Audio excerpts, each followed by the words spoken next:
Good afternoon, everybody. My name is Todd Alt. I'm Executive Chairman and Founder of Hyperscale Data. I see a lot of people on here that are familiar with the company, some that are new to the company. I've been the Executive Chairman, I believe, since 2018, where we laid out a 10-year vision for the company. On the call with me is the CEO, Will Horn. Will Horn and I have been business partners for 20 years, on and off, mainly pretty much on. And I see a lot of people saying Todd is the CEO. And I'm sure there are days where Will would prefer I was the CEO, but Will and I run the company together. Will is an operational genius and really a financial genius too, and a great partner. So welcome to the conference call. It's the first one we've had in a long time. Will is going to read an abbreviated forward-looking statement. Gary, can you please switch the slide? Thank you. So before we begin, I'd like to remind everyone that today's discussion includes forward-looking statements within the meaning of federal securities laws. These statements are based on current expectations and assumptions and involve risks and uncertainties that may cause actual results to differ materially. Please refer to our filings with the SEC, including our most recent annual report on Form 10-K that was filed on April 15th, as well as a copy of this presentation that was filed on Form 8-K today. We undertake no obligation to update forward-looking statements except as required by law. Thanks, everybody, and thank you, Will, for this. I do want to address a couple things as I've been bombarded with questions. Today's call will not deal with Alt Capital Group, which is inside Hyperscale. We are an unusual company, and that is we have, in my opinion, a very small market cap with a company that has forecasted almost $200 million in revenue for 2026 and has various subsidiaries in foreign countries, including Israel, the United Kingdom. We have an office in Korea, and we have offices throughout the United States in multiple businesses, including cranes, hotels, defense, the lender, and the blockchain project, which is in 172 countries. So it's mildly difficult as a small public holding company. And as we've disclosed multiple times, the company is planning to break up into two companies, Hyperscale Data, which will remain public on the New York Stock Exchange American, and then Alt Capital Group, which we hope will list on the New York American. And with that in mind, we'll continue. Now, Gary, can you please switch the slide? Thank you. So we have a fundamental thesis here, and let me read it to you a little bit, and that is, I want to talk about the fundamentals here of the economy is not going to be priced the way the past economy was. In the next decade, we believe that compute power will become currency. If you control compute, you control intelligence. If you control power, you control compute. If you control both, you're at the center of the next economic cycle. This is the thesis that's driving Will and I and the entire company and the separation of the company. Now, let me address a few things directly. Some of the questions about potentially selling the data center. Power is very valuable today. We have had several inquiries and several long conversations with some of the biggest players in the industry, and Will and I and the board made a decision to not sell the data center. Why did we make a decision? Because we think that the data center is valued on a real estate play where we think in reality they should be monetarily infrastructure for AI. And the monetary system around infrastructure for AI is much more valuable than it being a real estate play. Selling today would be like selling power systems, power generation at the beginning of the electrification of the United States. We think there's just too much opportunity there. We also think we're building a platform. We started with Bitcoin, and it's been a rough start. Will and I will tell you that we've had to fight being debanked more than 10 times to be in the Bitcoin business. We've had to fight to stay alive. It's only recently with the Trump administration that Bitcoin has been embraced in a bigger way. Being a public company and mining Bitcoin has been incredibly difficult, and we've been basically attacked for that. We're not saying feel sorry for us, just understand that when we started Bitcoin mining such a long time ago, it's been a difficult road. We've expanded into AI compute. Those of you who follow us know we have customers inside the data center that are using NVIDIA servers, so we're in AI compute. And now we're taking the next step and integrating robotics directly in the data center. Gary, let's switch the slide. The biggest constraint in AI today is not compute, in our opinion. It's not capital, it's real-world data. The industry is trying to build embodied AI systems, but there isn't enough real-world interaction data to train the models. We're talking about a gap between millions and hundreds of millions of hours. And if you don't follow that concept, it is a concept of whether the robot will be manipulated in a way to pick up a glass, to set a glass down, to pick up a bowling ball, to mop. All of the real-world activities that you see today that we do, whether it's torque, the way you twist your wrist, all that data has to be captured by either what they call visual data or what egocentric data. Egocentric data is when a human being has something connected to their head, maybe their hands are in gloves. That data is important, and the importance of actual robots doing it and collecting that data visually is important. We simply asked ourselves a question, Will and I, and that is, what if the data center could just not process data, but create data? So I need you to rethink the idea of a data center with NVIDIA servers. We have NVIDIA servers. We have Bitcoin mining taking place. This is a very big property, 617,000 square feet with an additional 20 acres available we can build on, with an additional 48 we have under contract. This is a big facility. Gary, please roll the video. We're going to watch a video, everyone, about our thesis, sort of our manifesto on what we're doing in Michigan.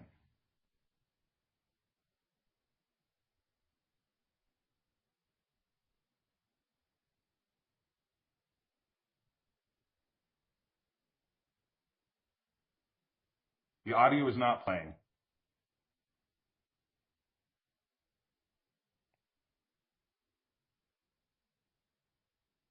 The audio is not playing.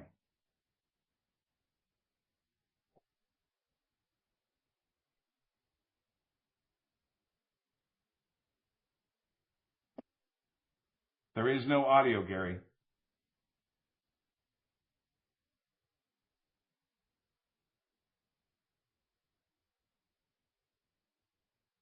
Matters more than the keynote ever will. Can you please, so that is where we put the company. Over. Thank you. We hold the highest partner tier with Agibot, a developer of intelligent robotics technology. Can you please start and we are the the first American company to reach it. Agibot is one of the leading humanoid platforms in the world. Start the video over. And that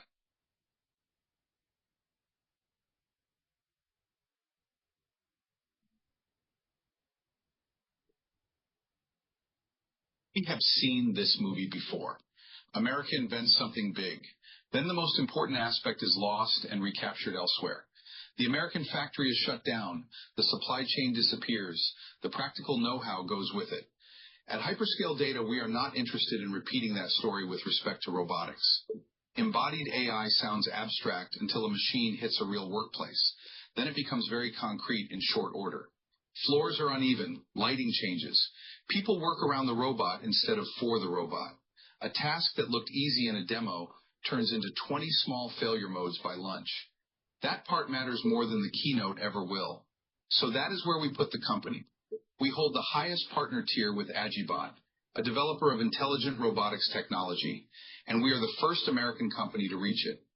Agibot is one of the leading humanoid platforms in the world, and that partnership gives us direct access to the hardware, supply chain, and platforms that this market will be built on.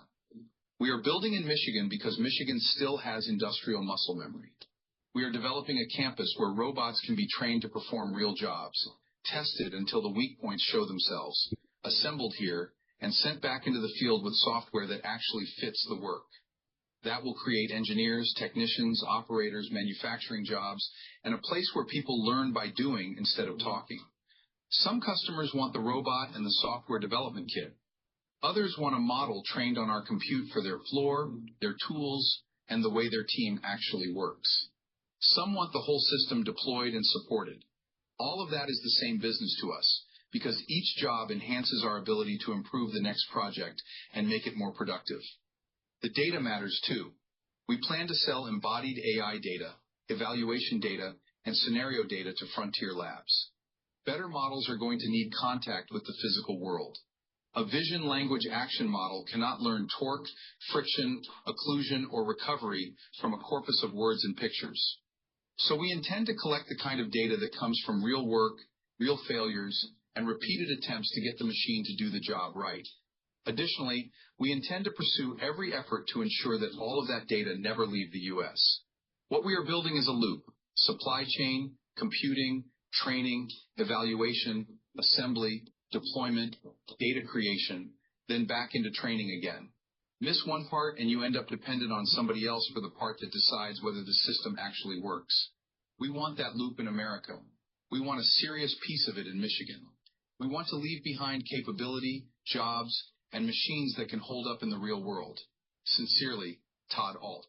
These are not just words that we're saying. If you look and do your own research about AGI Bot, they are the largest manufacturer. I know that's hard for people to believe because they think, well, Tesla has something. Yeah, Tesla has robots for Tesla where that data is not being shared with the public. They're for their own robots, and they're not at scale yet.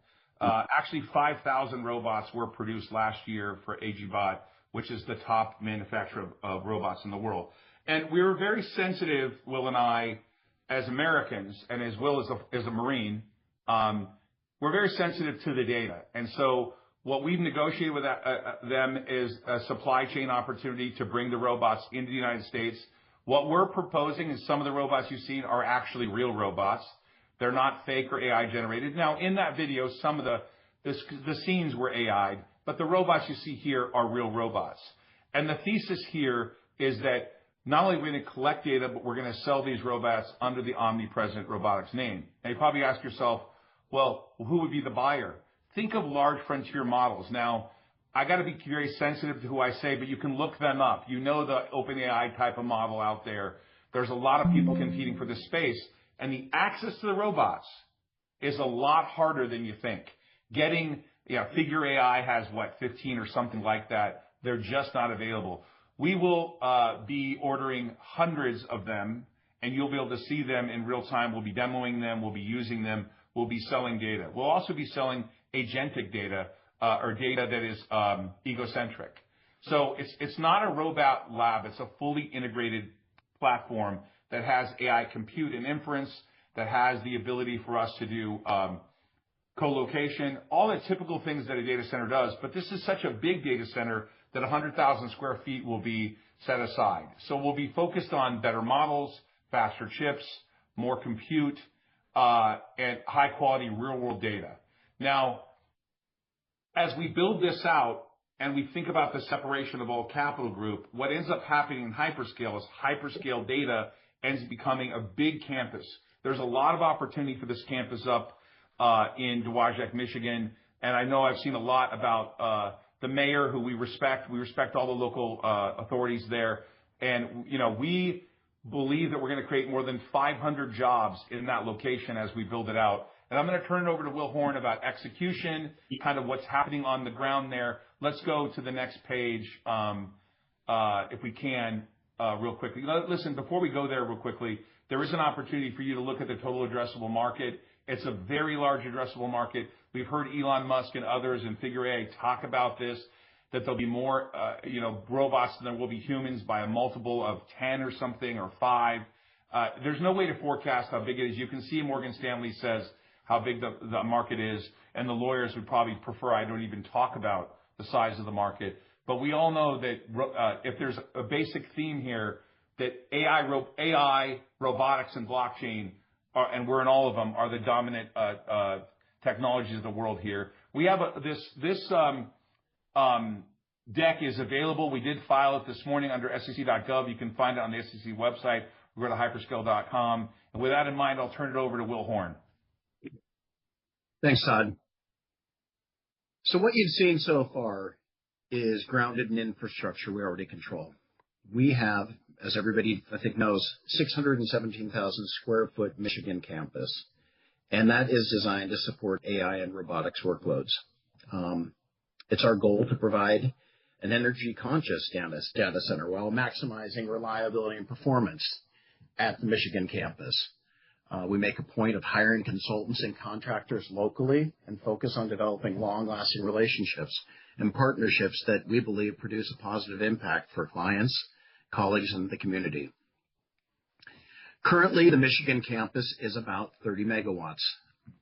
We believe it has the ability to expand to about 340 megawatts. There's multi-carrier fiber connectivity there, and it's a secured, controlled enterprise environment. The campus is designed as a Tier 3 data center, which means it offers availability, high availability and redundancy. Operational continuity is maintained even during maintenance, and we expect uptime to be greater than 99.9% of the time. The facility has redundant systems, and any Tier 3 facility has that. And what that means is there's multiple paths for power and cooling, and that allows uninterrupted service. So if one system were to fail, the system continues to work. It also has N+1 redundancy, and this design ensures that there is at least one additional component, such as a power supply, beyond the required systems necessary to support the full IT load. So in addition to service continuity, we also try and focus on environmental compatibility. Problems related to pollution, the greenhouse effect, and global warming are the main challenges. The Michigan campus is being designed with systems that were engineered to drastically reduce direct and indirect CO2 emissions in the atmosphere and limiting the carbon footprint of the data center. As far as the current development, not inclusive of the robotics initiative, we are going to begin taking a significant amount of delivery of long lead components such as chillers, uninterruptible power supplies, and coolant distribution units for the campus during this quarter, which ends on June 30th. These components will support approximately 10 megawatts of new critical information technology load. We selected Vertiv as our primary equipment supplier, and the reason we did was because Vertiv has one of the largest factory-trained service force with more than 3,300 field engineers. As such, they have the capacity to provide the comprehensive level of service and support that we require as a Tier 3 facility. Within the facility, we've identified approximately 100,000 square feet dedicated to robotics operations and data workflows. What makes this powerful is integration. We are building a closed-loop system. Robots are going to generate real-world data. The data is processed and validated on site. Models are trained and improved, and the insights feed back into deployment. That loop is what allows us to move beyond hosting and into data creation and validation. From a revenue perspective, this opens up multiple streams. Teleoperated data collection, data validation, model training support, compute tied to robotics workloads, robotic sales and deployment, ongoing service and support. None of these additional multiple revenue streams have been reflected in our forecast of 2026 top-line revenue approaching $200 million.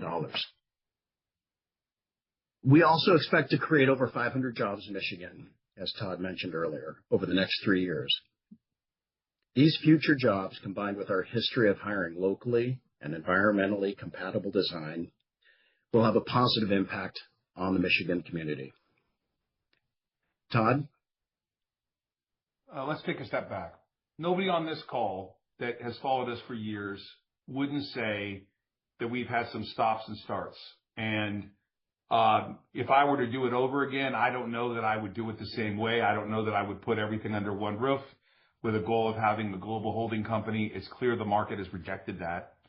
But what we've been able to do by staying alive with the help of Henry Nisser, our general counsel, and Will Horn, who's dedicated an entire team, Ken Cragen, the CFO, James Turner, everyone that works at the company, Joe Spaziano, that you guys know him as Crypto Joe, we've been able to continue to invest. And there's a really key important component here.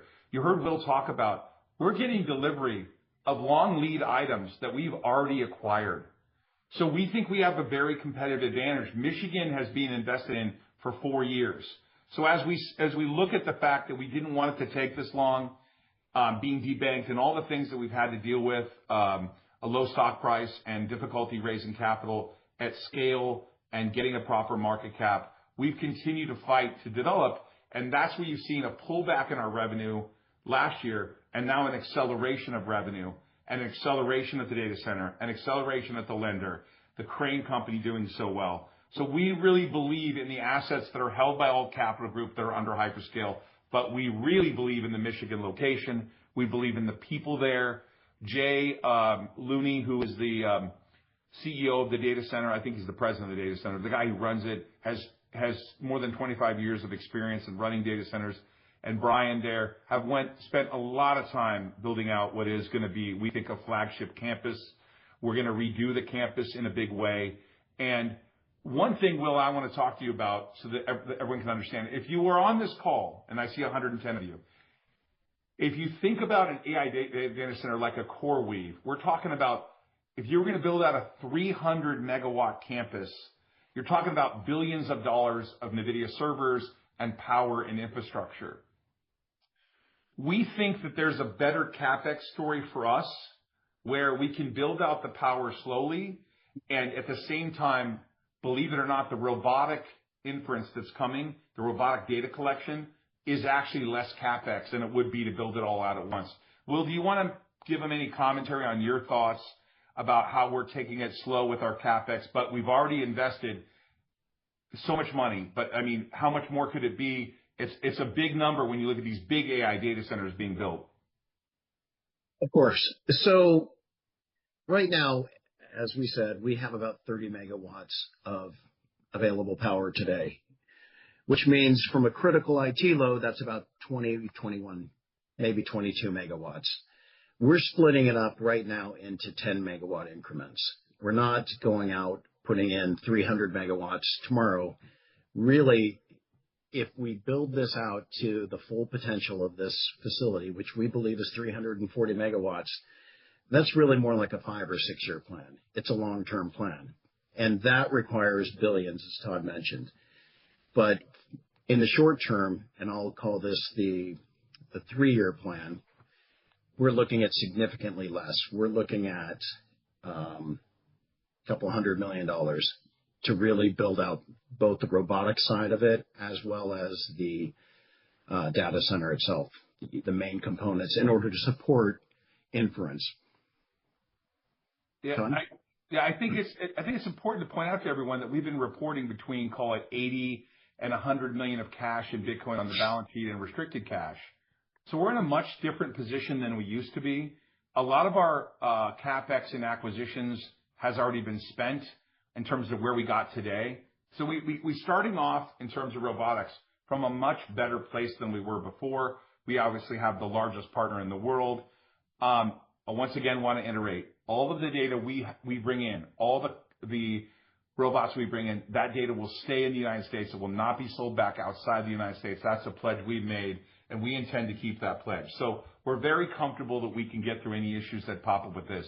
But one thing I want to do, and I want to make sure the lawyers are hear this, that we believe we will have robotic revenue starting in less than 60 days. We believe we'll start selling robots starting in less than 60 days. And we believe there are partners that need the data, that need the robotics for testing. And we, of course, are the first to ever bring these into the United States from Agibot. And we're very proud of that. This is something that's been in the works for a while. The team's done an amazing job. Can we flip to the next slide, Gary?